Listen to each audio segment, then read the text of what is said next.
You're watching the Letterman podcast with Mike Chisholm, endorsed by the Hello Deli. Yeah. La la la.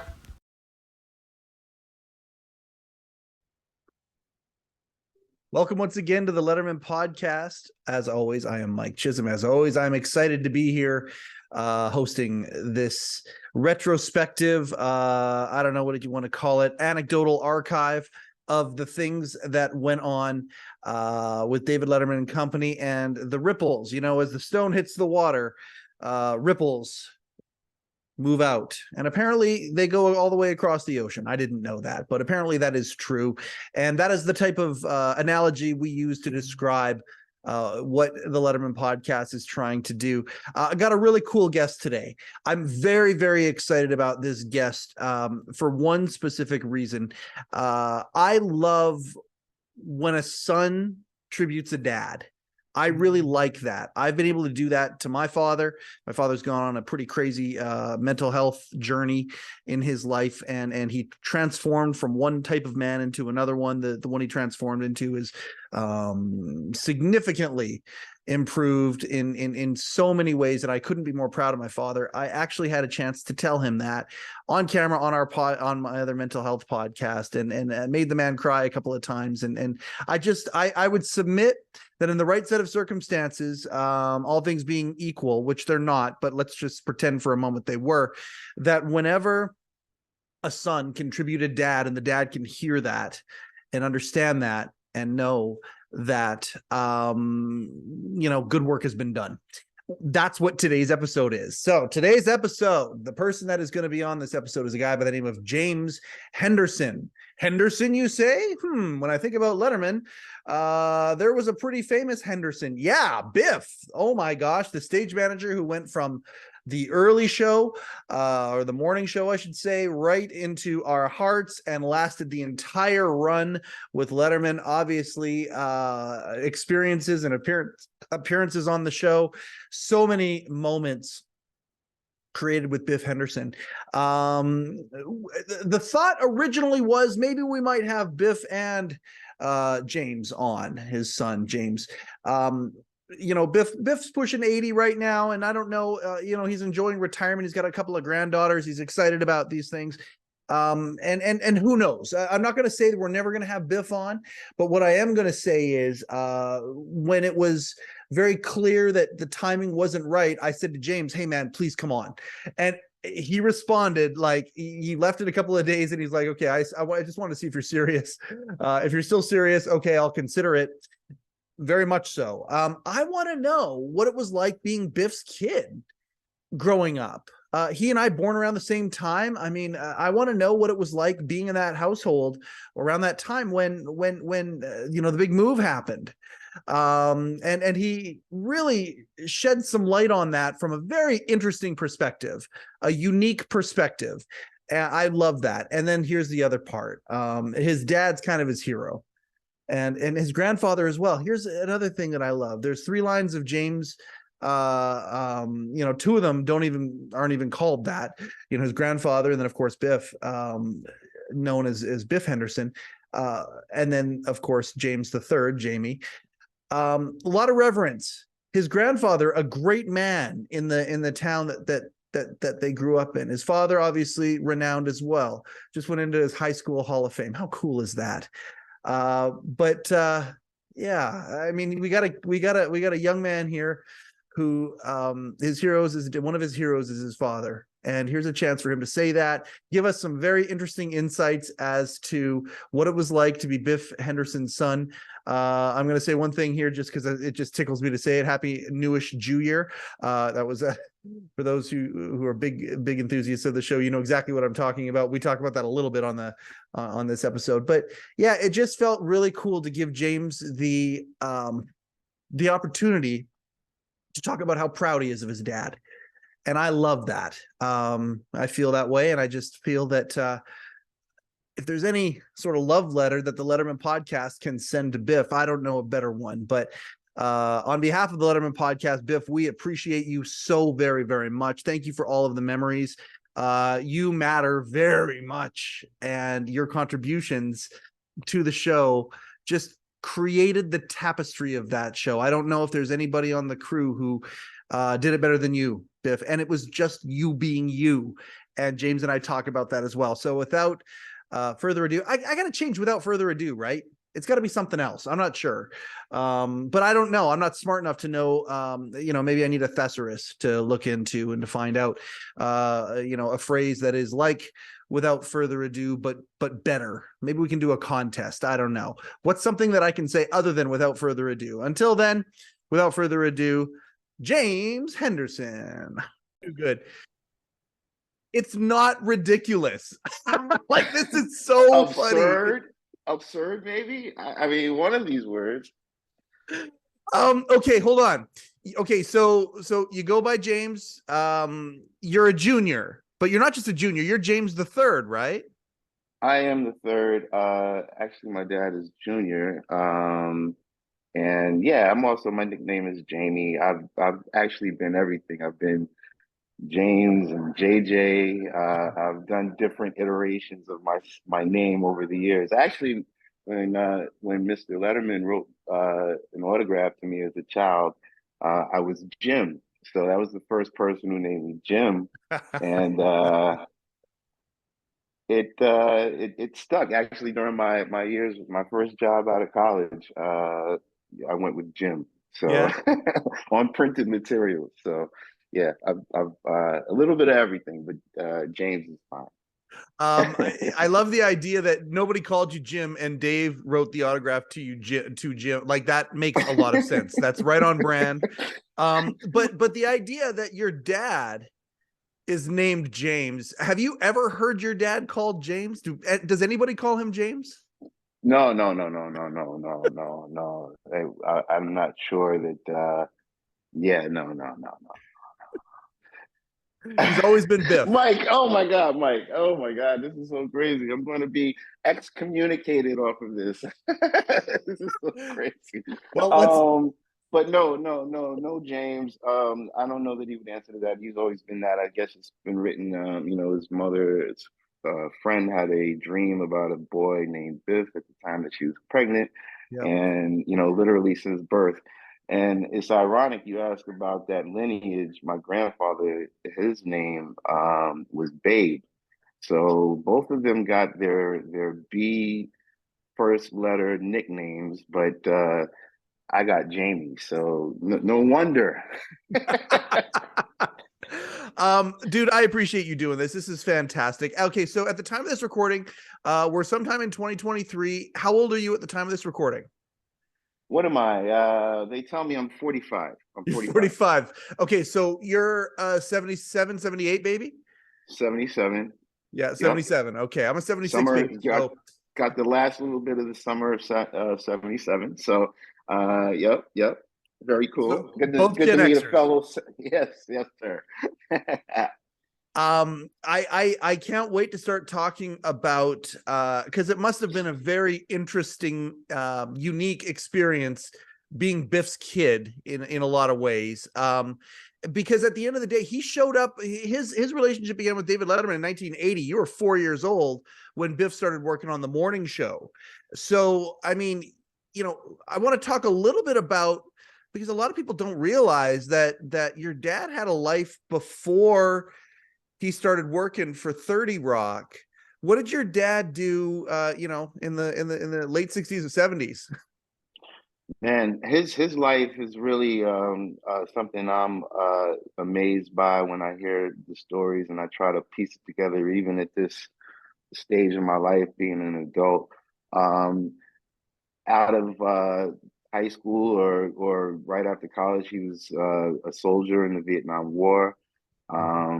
He spent over a year and a half or a tour which had to be, as a young man, life altering.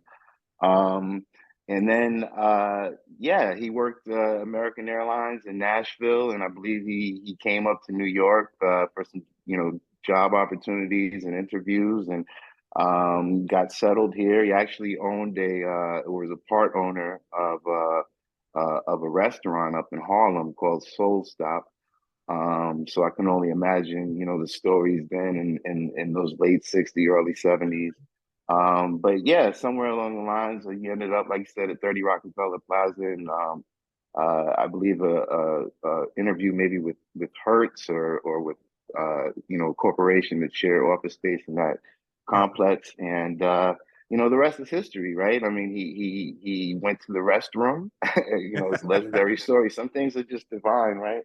Yeah. Um, and these stories are out there. That's the Yep. main reason why it's cool. But he met a gentleman by the name of Gene Sanders, who was a janitor in the bathroom, and kind of let him know where he was. He didn't realize he was at NBC, and made a connection or somehow, and the Yep. rest is kind of history. And yeah, so it does. You're right, though. I mean, as far as just the timeline of it all is amazing. Even reflecting on it when the show production ended in 2015. Yeah. Just thinking about how it really reflected my life.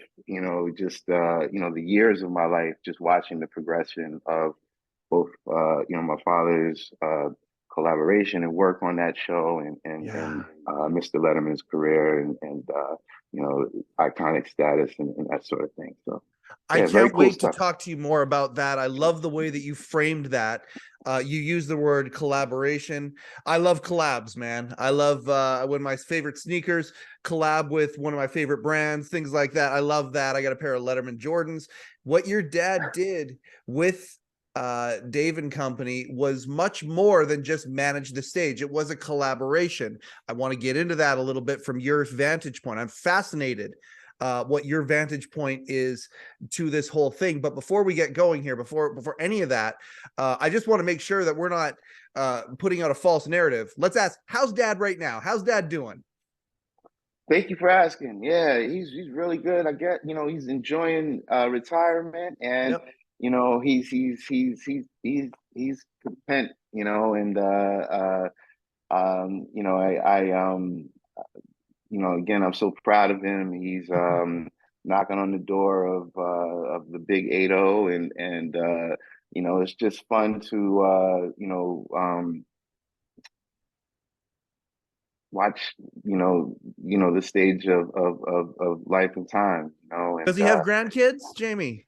yeah. Thank you for asking. I am an uncle Mhm. of two beautiful nieces, and yeah, we have a new addition, so we're all very excited, and that makes them so very happy, which is great. So, yeah, all good.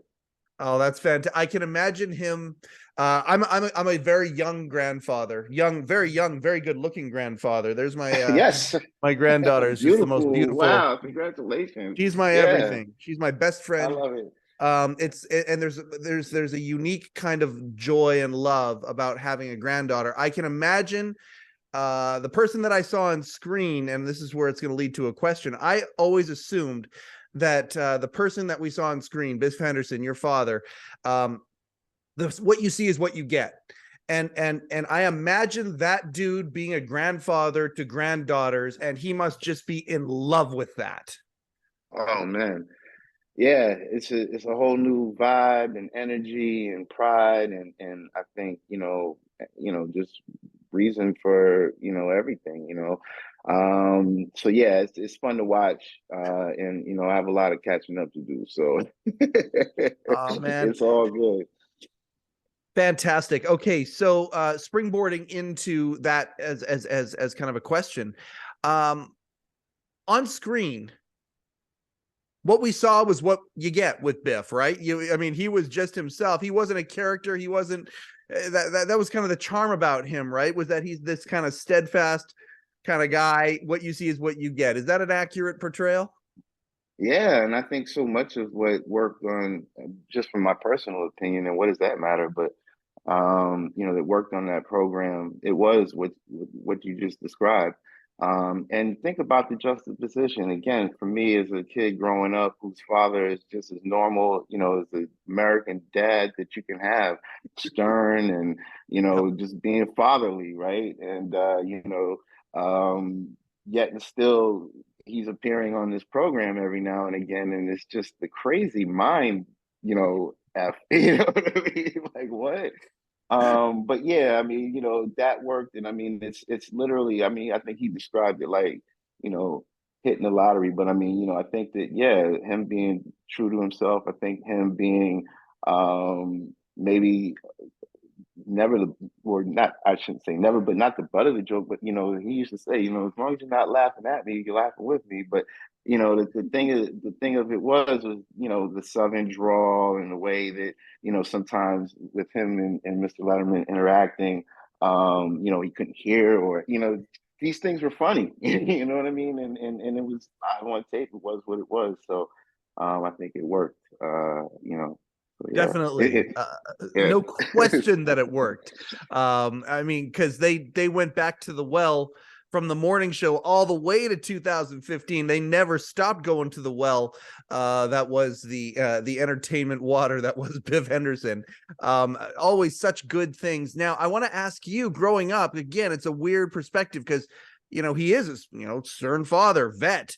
I mean, and then on TV seeing this, how old were you the first time somebody came up to you and recognized the fact that your dad was on TV? Do you remember the first time or one of the first times?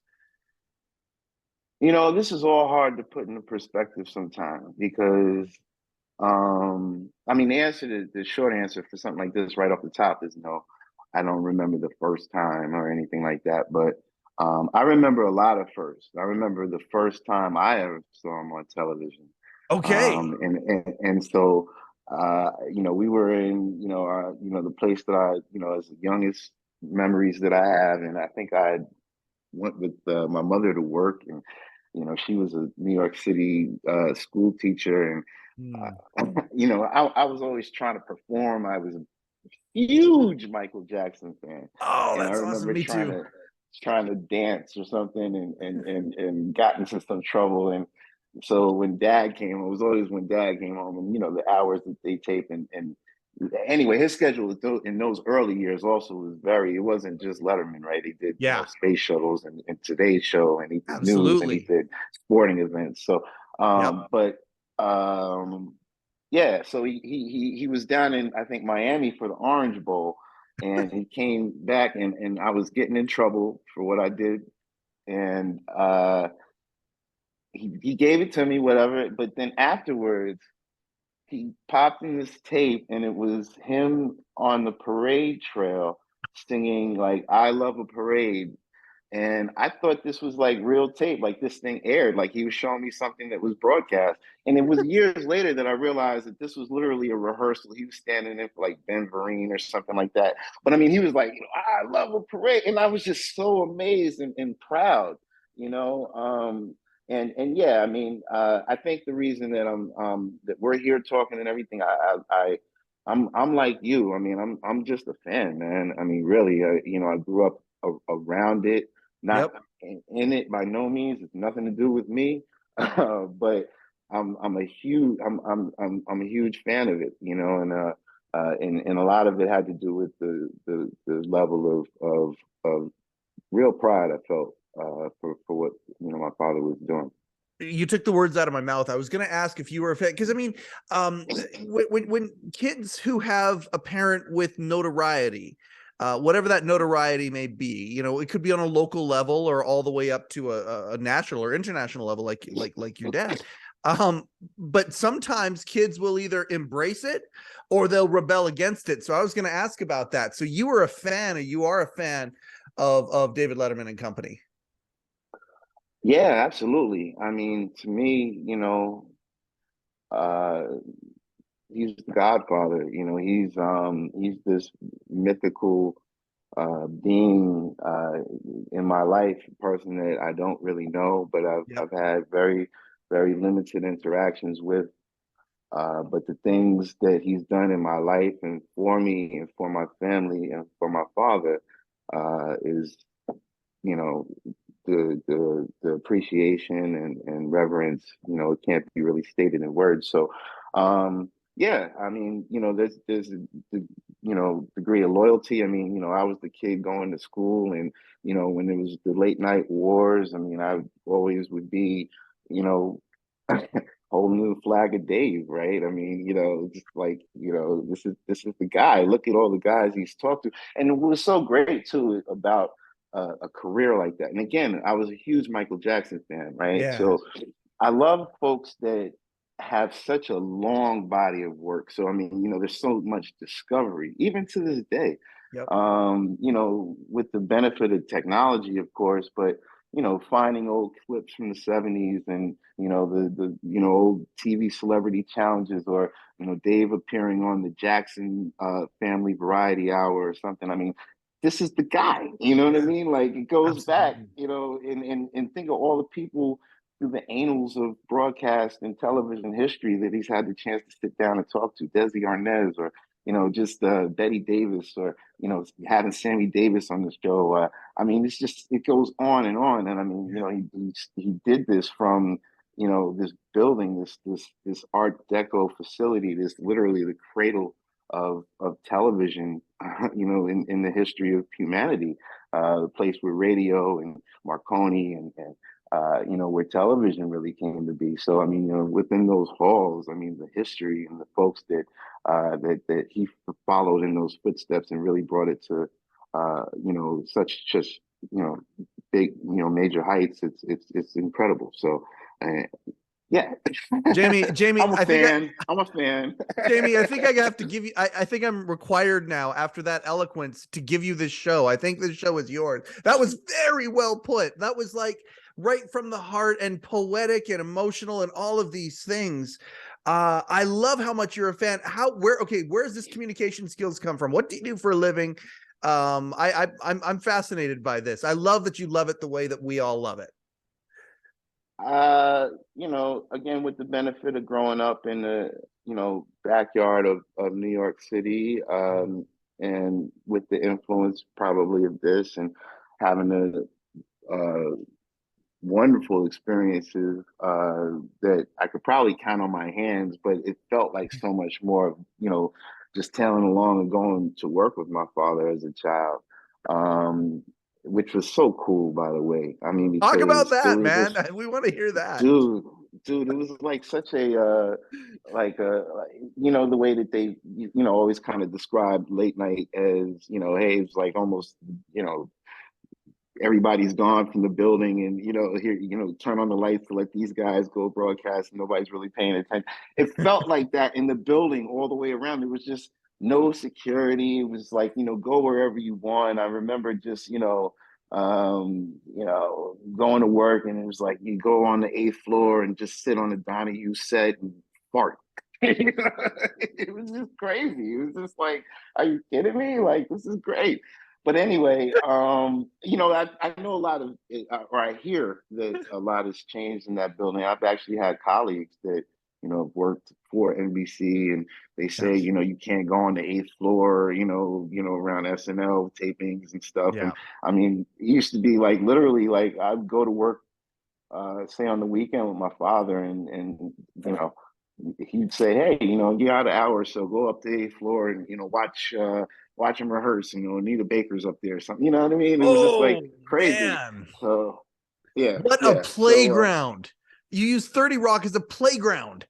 Like, for that's like bonkers. 1 or 3 times, Whatever. don't.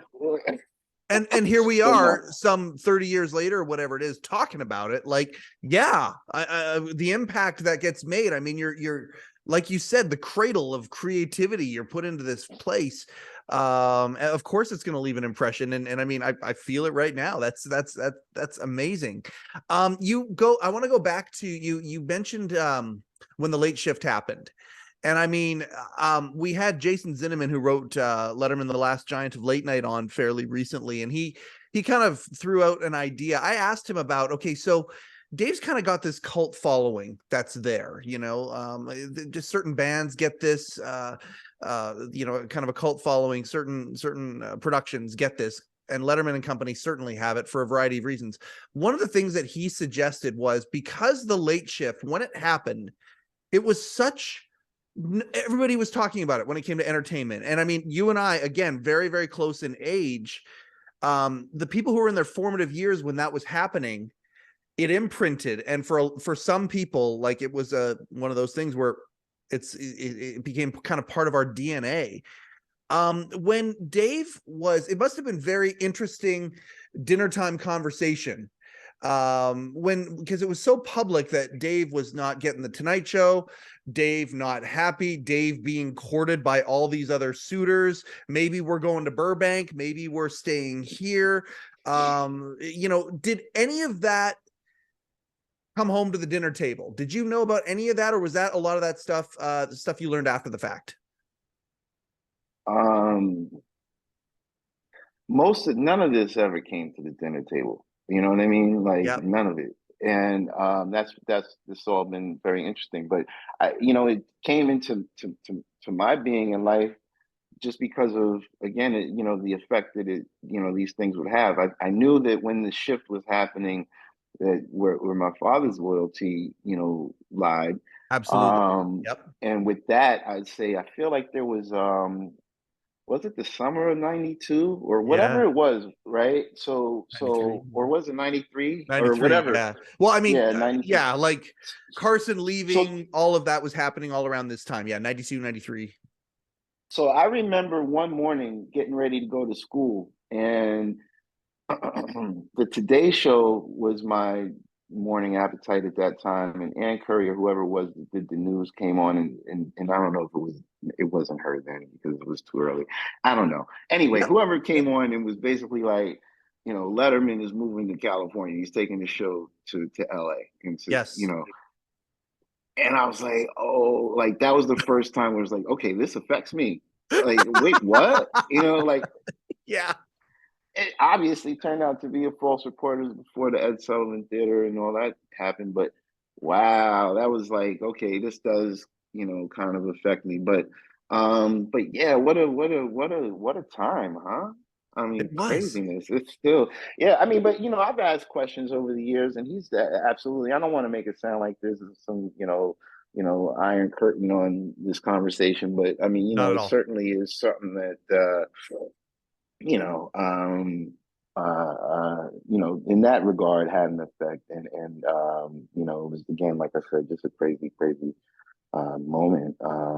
But it was exciting, Yeah. and I remember in those even early days of the new program, like I was running around the city a lot, and at that time I would, maybe go and have lunch with my father, or I remember working at that time and doing some work with WNET, which was a PBS affiliate in New York, and Yep. um, going with this girl at, after the show, or being at the show in the green room when Kelsey Grammer and Will Smith was there. This is like mid early 90s stuff. And anyway, it was, those were the type of stuff where it's like, wow, I could see, this is, incredible, like just that block and all of, the influence that the injection of life that, kind of that program gave to that neighborhood. There was an electricity, and people talk about it to this day where they'd hang out at the stage door Rupert's is, and people would just hang out there, just to see what might happen. Are they going to shoot a remote? Is somebody going to show up? Is all that. Now you're a guy that also very quickly in life got a chance to see the behind the scenes stuff, and many of these people, the stagehands and some of these other people that we've talked to, it was just another day at work. And every once in a while, some of those electric moments would show up, but then people would be outside who were outside of the business, and they would feel this electricity. When you were running around the city at that time and you would go to the green room, was it, this is just my life and this is just the things that I'm used to seeing? Or did you feel that electricity too, Jamie? Oh, absolutely. No, let me describe again, and this is like all life still, but it's just these little injections and moments of being able to literally be around it. I mean, I like to think that I live vicariously through my father. So when I would see what he was doing, Yeah. it felt like I was, a part of it. But the truth of the matter is, a lot of that stuff, most of it, a big percentage of it, was stuff I never even saw. Or I'm still seeing just now. For him, it was literally going to work, and that was it. It was no like, oh, come on, let's turn on the TV and watch what we did today at work. It was just that his job happened to be a television show and was broadcast for the world. But yeah, I mean, to answer your question, to be around that it wasn't my life, at Yeah. all. So I mean, again, with my fandom of it, and you know um paying attention to that world, with the desires, Yeah. that I had, to be around it at different times was super cool. I was actually on the show as a little boy. In 1985, there was I guess, what would that be, a bumper or an opener, Yep. cold open, Yep. that was done with Tom Selleck, and it was a kind of gag on the popularity in the moment, I guess, the competed time slot with Magnum PI and the Cosby Show. So the whole idea was, just like, in the makeup room or something, and Selleck's with his, cigar like Cosby, and he's basically like, we're going to do a new kind of version of Magnum PI, and like four or five black kids, come up. So I was a part of that troupe. And yeah, I mean, that, it was, again, a great exposure, getting that a check. Yep.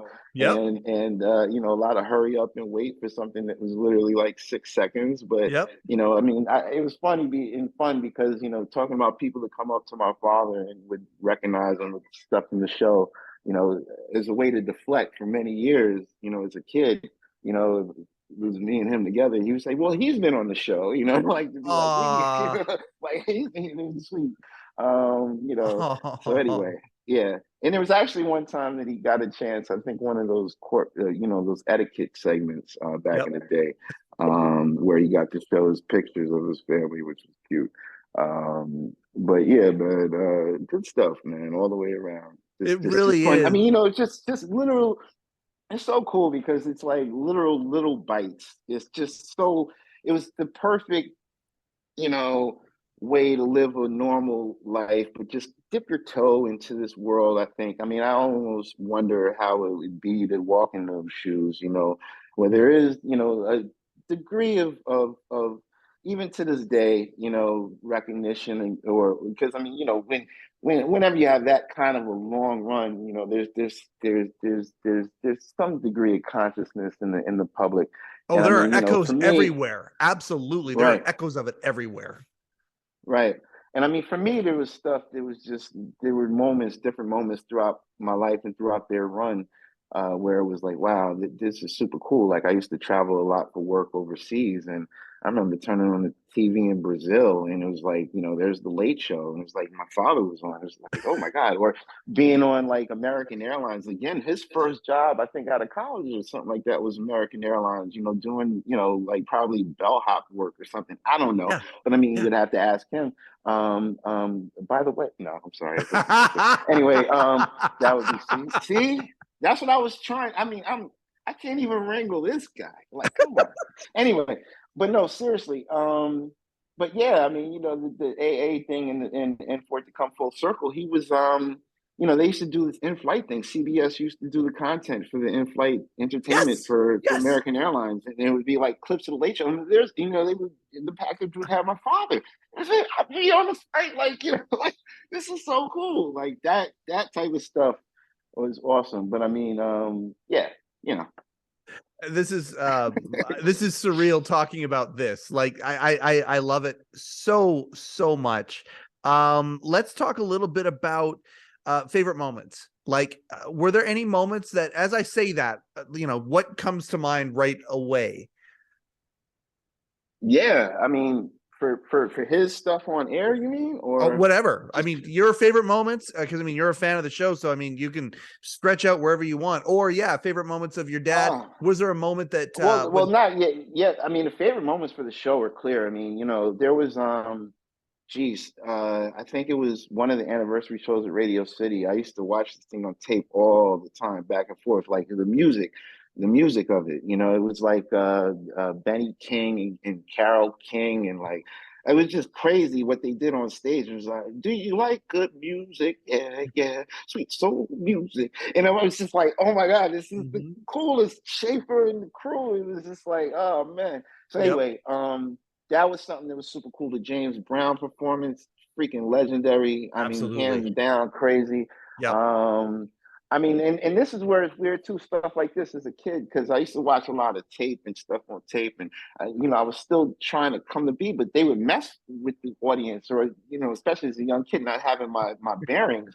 I mean, he would show stuff like talk about how they were on since 1950 something, or show something in black and white, and it'd be like a young Richard Pryor, and he's sitting there cursing, and it's just like the funniest stuff, but. Yeah. It was hard to make sense of it still. That's where, again, it's hard to sometimes put things into perspective as far as just timing and whatever, Yep. but yeah, so many great moments, man. The Rosie Perez piece, when she name drops Funk Master Flex. See, the thing for me is I'm a hip hop kid too. So I mean, Yep. The age of me and Dave's career, is interesting, but also the timeline of the evolution of hip hop. So Yes. watching hip hop, I say this on its 50th anniversary as I sit here as a 45 going on 46-year-old. Again, that's you're watching this culture develop and it being kind of welcomed or invited by the mainstream, right? So Yes. those early episodes, LL Cool J, Around the Way Girl on late night, Queen Latifah, Fly Girl on late night, A Tribe Called Quest, Check the Rhyme on late night. I mean, you got give me these things goosebumps right now. I'm a big hip hop fan. I mean, it's crazy. The Fugees on the early late show, when like the whole crew came out, like, oh man, doing the I think it was the Ali When We Were Kings soundtrack joint. So I mean, a lot of things like that were just like, wow, this is cool. Can we but talk about can we do an aside here really quick, because I haven't had somebody on here where we could talk about how Dave you talk about Rosie, talking about how that soundbite, David Letterman saying something about dollars, or saying something about counting the dollars, got put into the intro to that. Like, Dave, for whatever reason, seems to have a free pass in the land of hip hop. He seems to have been invited in. Yeah, you're cool. Well, yeah, come on in. And the respect level, like seeing him even up to the current day, talking to Jay-Z, talking to Kanye, like he has this Lizzo, he has this free pass in the world of hip hop. Do you think it's because early on he and Paul and the musical crew and all that, they embraced it? Is that why? Because he kind of helped them at the beginning, or is it just because he's so damn cool?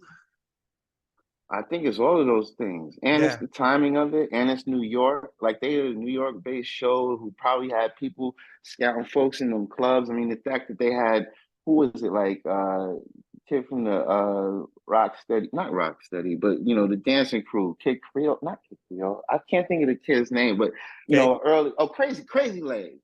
Crazy Legs. There you like go. 82, 83. Like, like it's stuff like, they probably, I can only imagine. I don't know who's booking the music acts in them early days, but I mean, like, you're grabbing onto something that's hot and it's emerging and burgeoning, and yeah, I mean, Jay-Z is a great name drop right there. I mean, his first national TV performance, was on Late Show with David Letterman. Right. So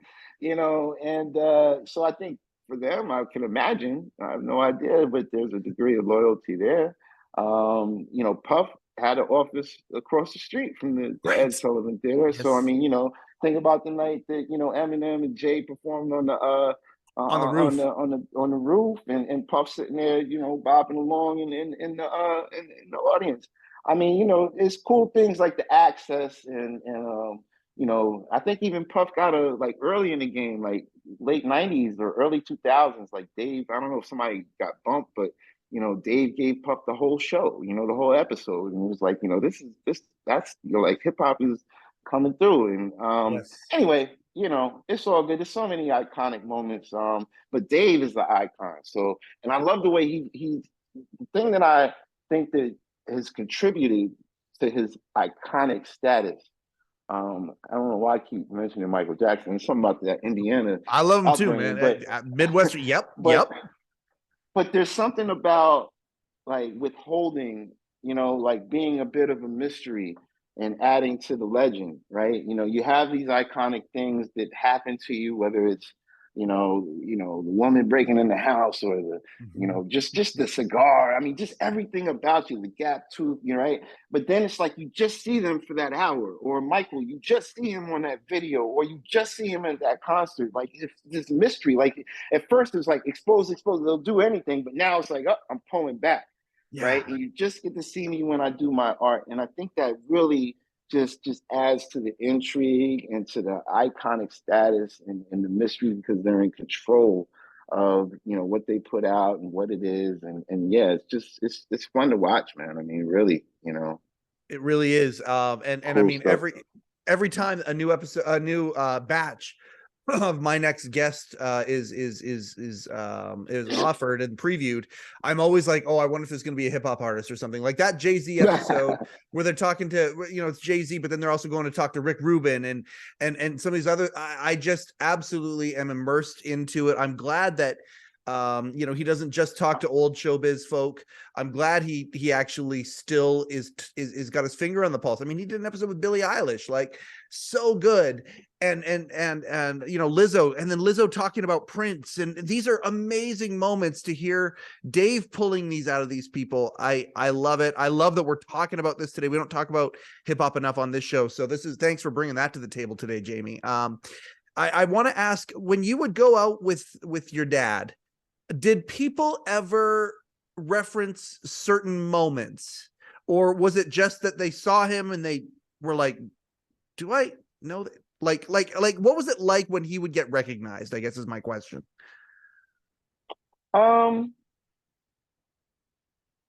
Yeah, I mean, there was certain things. I mean, I think also, what it was it would be cool to be with him on a day after something cool happened, right? I mean, whether it was like, you knew the Hillary Clinton episode in like 2000, I think she was running for New York State Senate or something, Yep. and there was just all eyes on that. That was probably a big bump in ratings, whatever.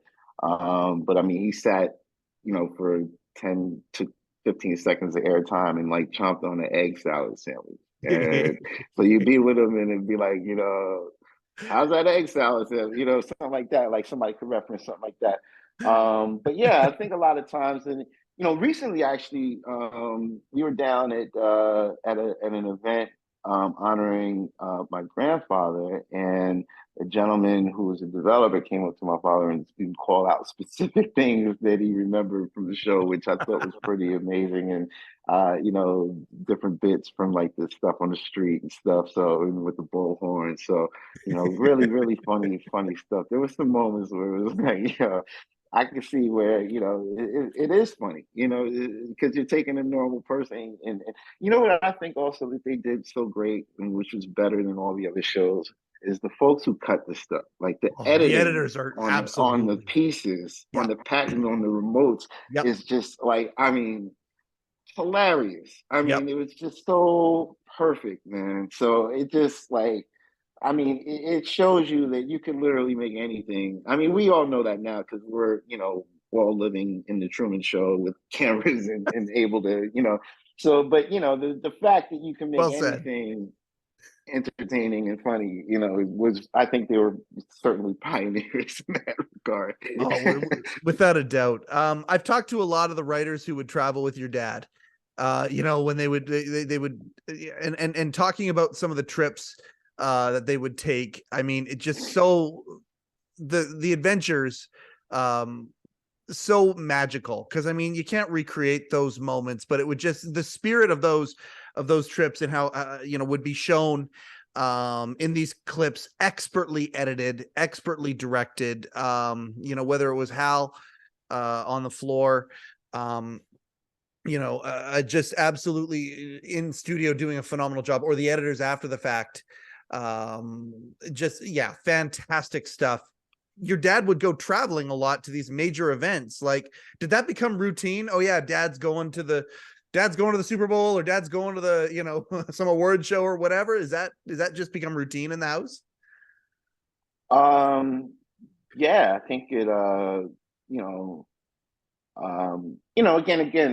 you got to think again about timelines of this stuff, right? Mhm. So a lot of that stuff might have been while I was in college, Right. or when I got back. I mean, I basically wasn't really around that much with them. Yeah. But I mean, the fact is that yes, it became somewhat routine, and because he did so many of those things, like Super Bowls became like every year, and um the spring training, or even the World Series, cool stuff. But I mean, the fact is, if you think of, if you look at, I don't know if there's a pie chart. There isn't a pie chart. That would be something if there was. But if there was some sort of way to look at his you know contributions to the show over the years, I mean, the real kind of, like, it seemed like there was a moment in the, I think maybe late 90s, where it's like, wow, this is like 3 or 4 times a week, like Yeah. there's something, whether he's giving out some gifts, or he's he was the guy where it's like, hey, can you take this over here, or do,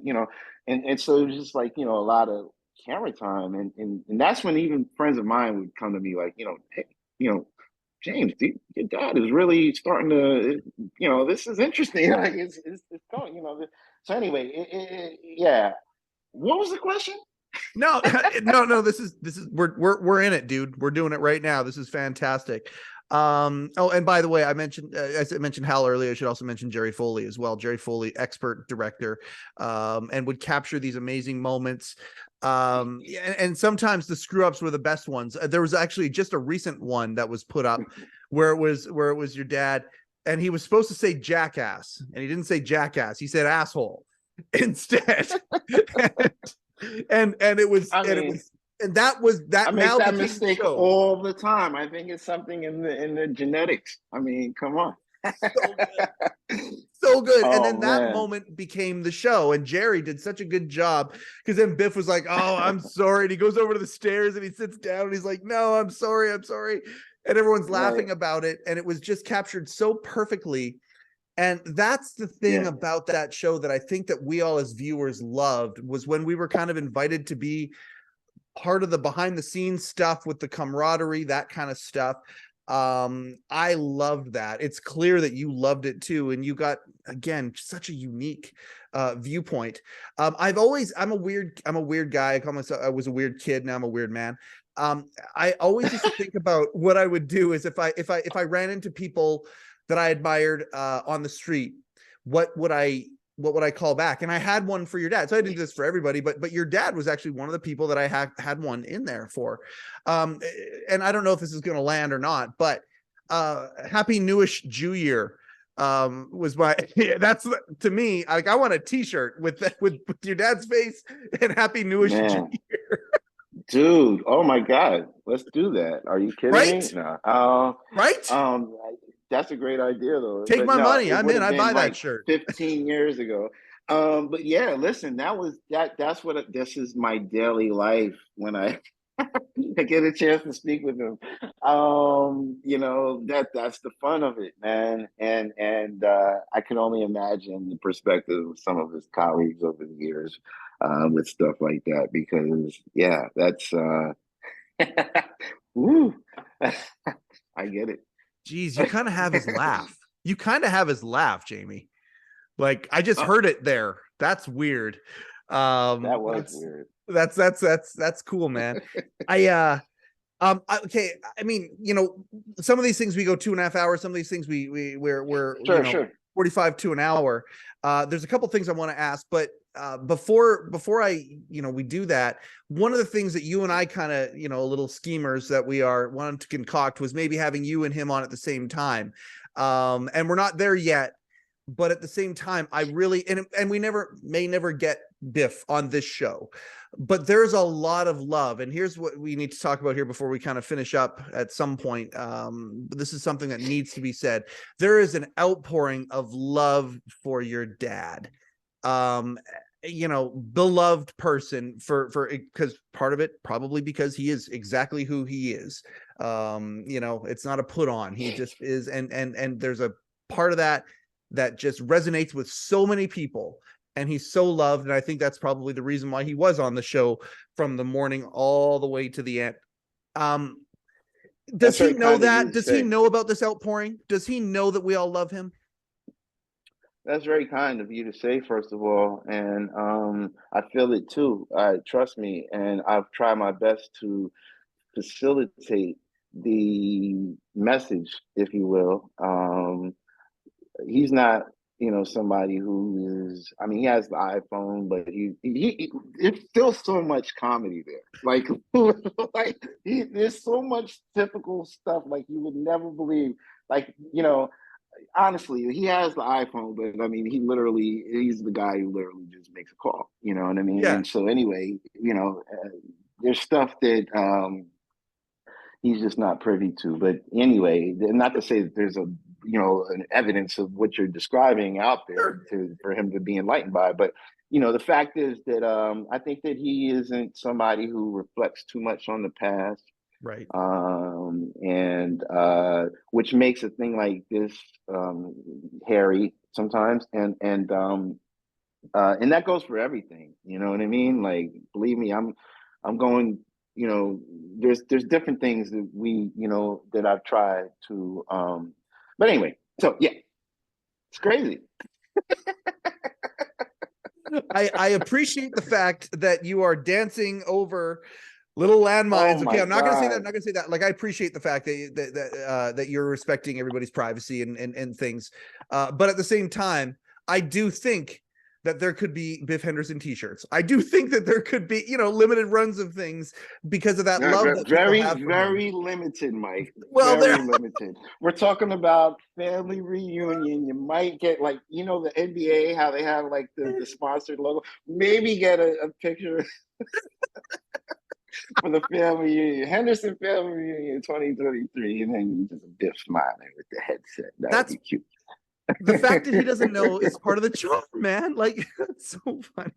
So The fact that nuts. he doesn't know is part of the charm. But if there is a way, and I don't know if he'll ever watch this particular episode or not. Oh, I I want hope to make not. sure. I hope not. Mike, I'm going for this to be the lowest rated episode that you ever have. I hope that's what we're shooting for here, okay? Like, just so that we're clear. You're preaching at the choir, Jamie. People are like, "Oh, the Letterman podcast, I'm gonna watch." I'm like, okay, just lower your expectations and you'll be just fine. No, Just you're make doing sure. your thing, bro.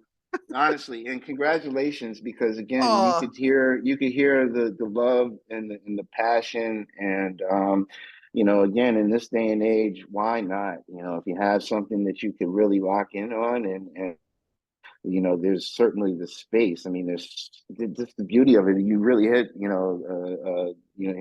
hit it on the head with this, because there's just so much to talk about. there is. There There's years is. and years and years and years of stuff, and yeah, cool. So you're setting the table perfectly, because this is how I want to finish. And if he only watches, this clip from this point on, this is exactly what I want. So I want him to know, first and foremost, how much love that there is for him, and how much he contributed to. This is our tagline: we celebrate the greatest body of broadcasting work in history, that of David Letterman and Company. Your father made up a tremendous amount of the company of this, and the collaboration, again, to go back to your words, incredible. We love it. One day would love to have you and dad on at the same time, something like that. That would be phenomenal. But if we can't, at least he needs to know that the love is there. Here's the big finish right here. Tell us a little bit about how much you love or how proud you are. I don't want to put words into your mouth. The impact of your father. Let's show your dad a clip of how much you respect, love, that kind of thing. Because I in the emails going back and forth, I feel it. I feel it today. This is a huge part. How proud of your dad are you?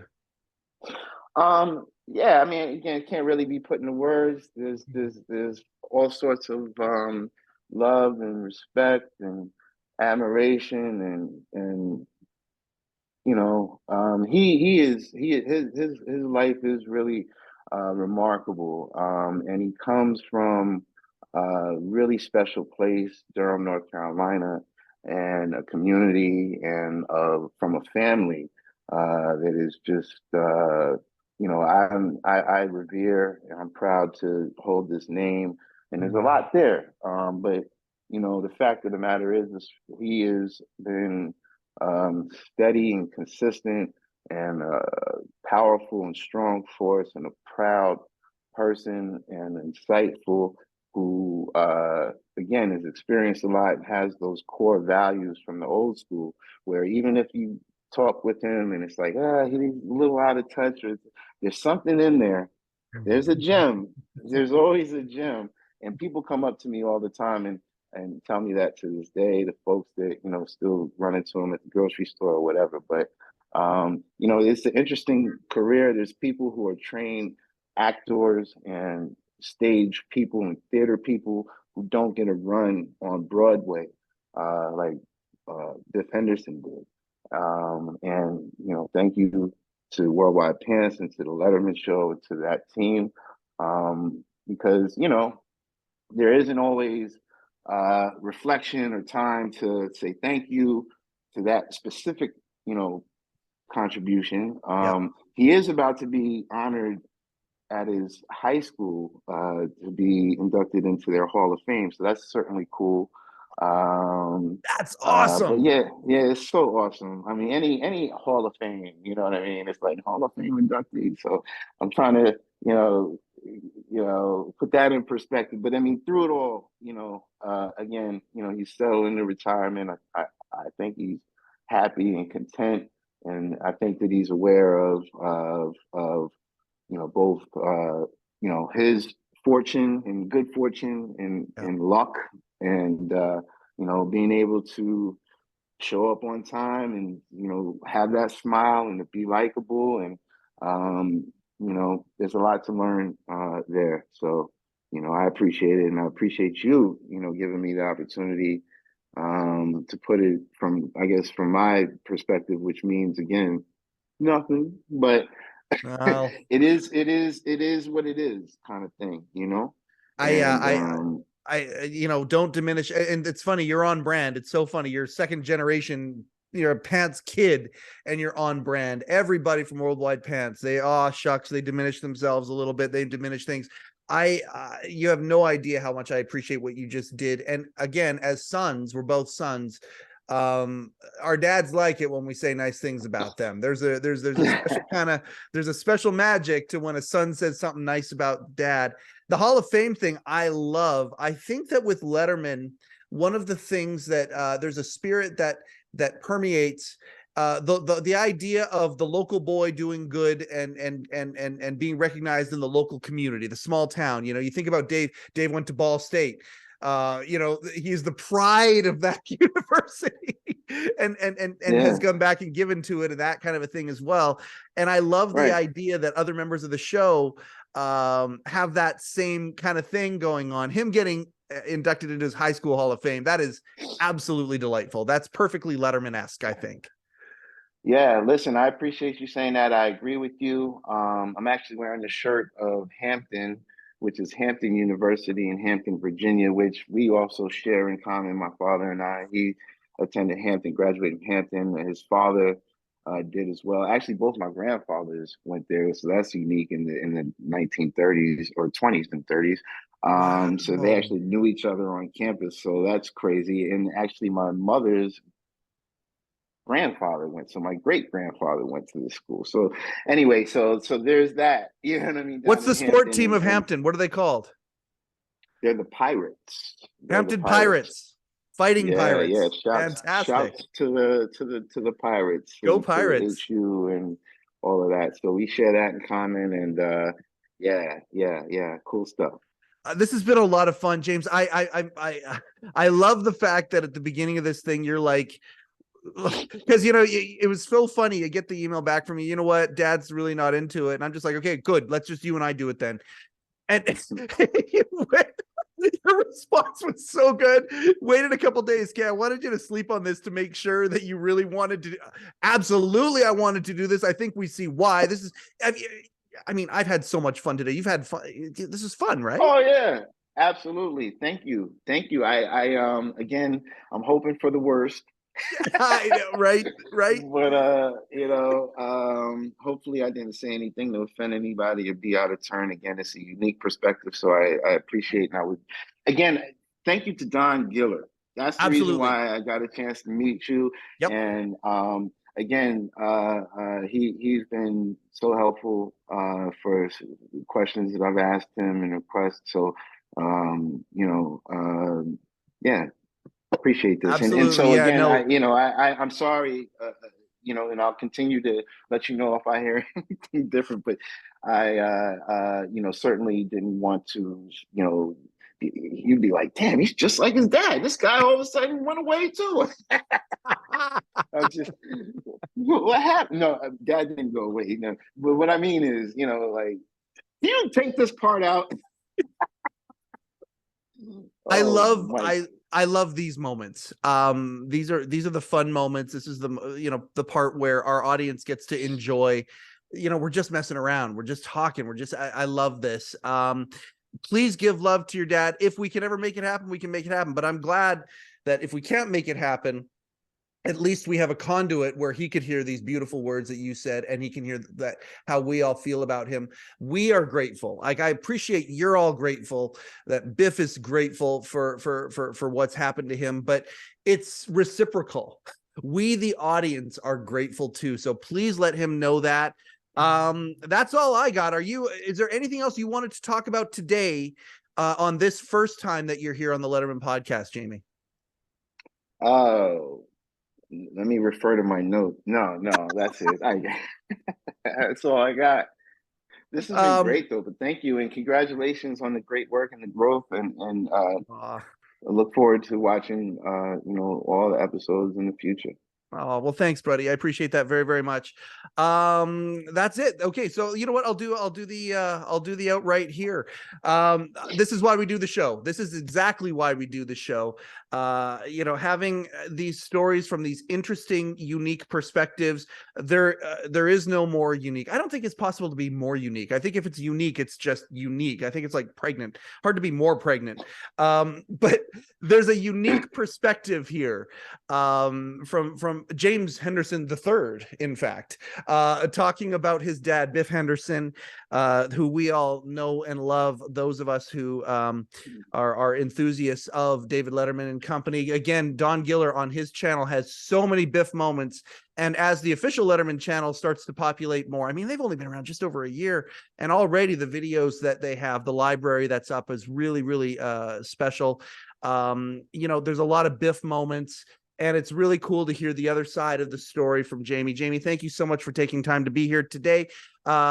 This has been another episode of the Letterman podcast with Mike Chisholm. Coincidentally, I am Mike Chisholm. Thank you and good night. Overcoat and underpants.